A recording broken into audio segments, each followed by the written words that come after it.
Hi Scorpio, welcome and this is your reading. Be open-minded po, hindi po halos lahat makaresonate. Kaya piliin nyo na lamang. And thank you nga po pala sa mga nag-subscribe, lalo na po sa mga bumabalik. Marami pong salamat. Give me the message for Scorpio. Ano yung mensahe sa'yo?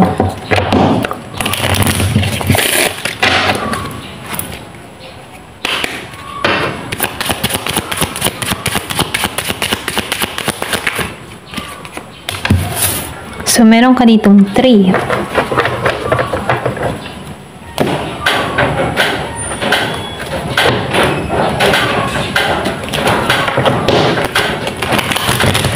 Yung iba sa inyo nafe-feel ko dito, no? Yung renewal.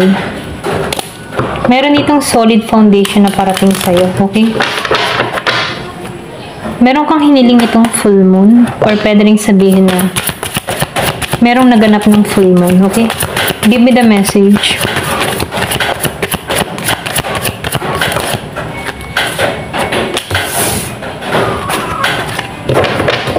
So, nakikita ko rin dito, yung iba sa inyo meron kang minamanifest, meron kang hinihiling, ano? So, gusto mong maging masaya, yung iba sa inyo, no? So, meron ka dito pinagpipili ang direksyon. Pwede rin meron kang mga ginagawa, meron kang mga plano. Or pwede rin meron kang pinag-iisipan dito kung alin yung tatahakin mo. Pwedeng trabaho, relasyon, okay? Yung nakikita ko dito, meron kang choices. Or marami kang choices, ayan. So, nakikita ko rin dito, no? Kahit ano yung piliin mo dito, magiging maganda yung resulta. Siyempre, samahan mo din ang dalangin. So, sinasabihan ka rin dito, no? Yung iba sa inyo, meron kang talento or meron kang gift, okay? Na kung sana, no, minumungkahi dito, show mo yung talent mo sa mundo, okay? Express yourself, kumbaga. Maybe yung iba sa inyo nakikitaan ko dito na meron kang hinihiling about bahay or pwede rin meron ditong patungo sa bahay mo, okay? So, nakikitaan ko rin dito, ito yung tipo ng tao na mapag-aruga, mapag-alaga, or sabihin natin na malinis ka sa bahay, okay? Kumbaga, no, nakikitaan ko dito yung pag-iingat mo, okay? Maingat kang tao kahit sa mga bagay-bagay. Ayan. Give me the message. Kumbaga, nafe-feel ko dito, ikaw yung tipo ng tao na mahilig ka mag-decorate about sa bahay, mga ganun. Creative ka, ganyan.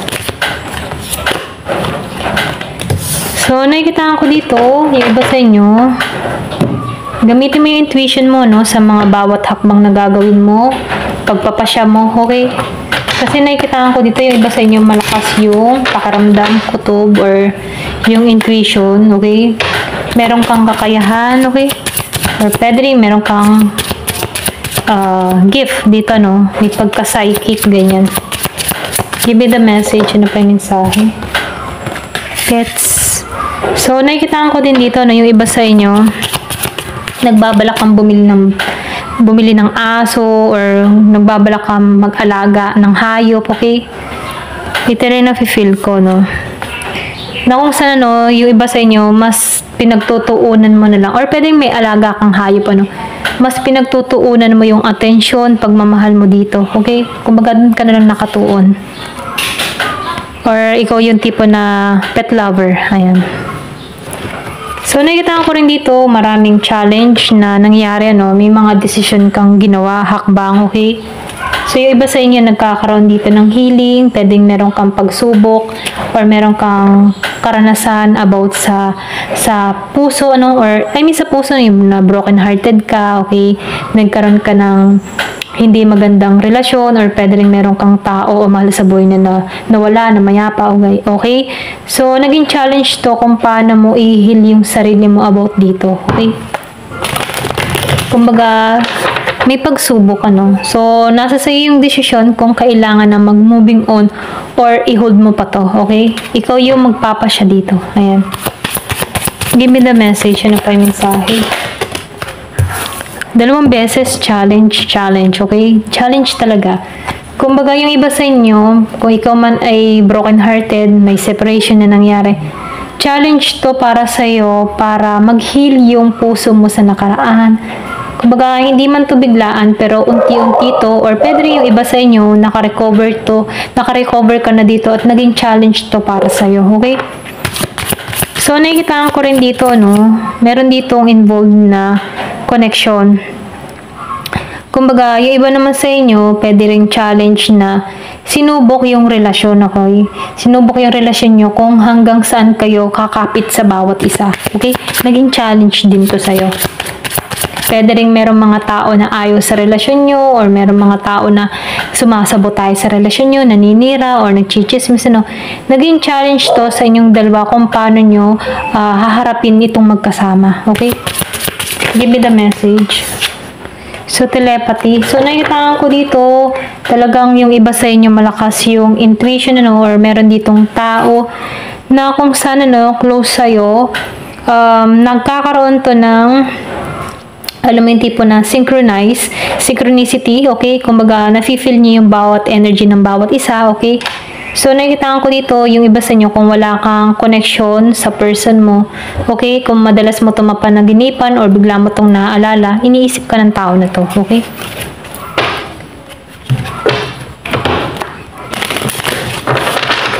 Give it a message.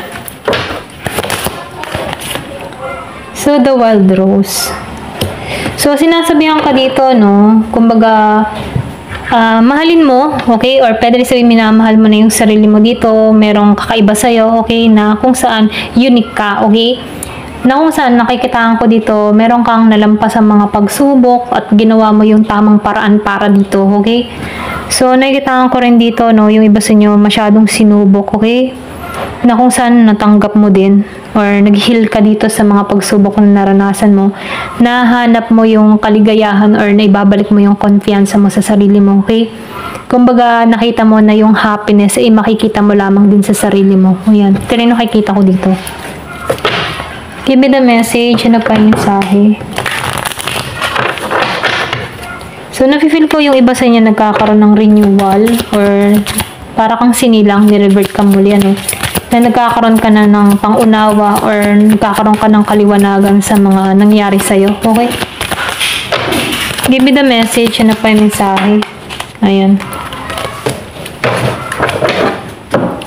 So, nagkakaroon dito ng grounding. So, yung iba naman sa inyo, natuto kang protektahan yung sarili mo, okay? Hindi ka basta-basta nagtitiwala sa tao or pwede rin nag-iingat ka na dito, no?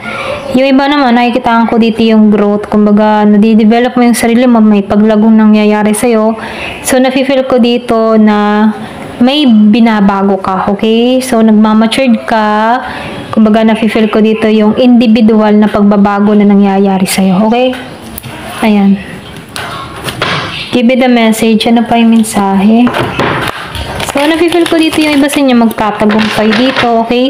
Kumbaga, nakikitaan ko dito, sisikat sa yung araw na kung saan yung renew. Kumbaga, fresh start, okay? Bagong simula sa'yo na meron kang sigla. Kumbaga, nakikitaan ko dito, kung makikita mo dito, meron ditong buto, may buto din dito.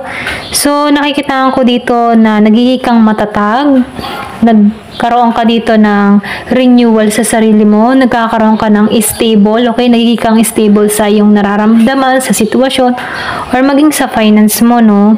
So, nakikitaan ko rin dito yung pag-ugat, ano? I mean, pwede rin sabihin, ano, kung ano man yung mga pinaghirapan mo, meron ditong bunga, okay? Bubunga ka, okay? Ito rin nafe-feel ko.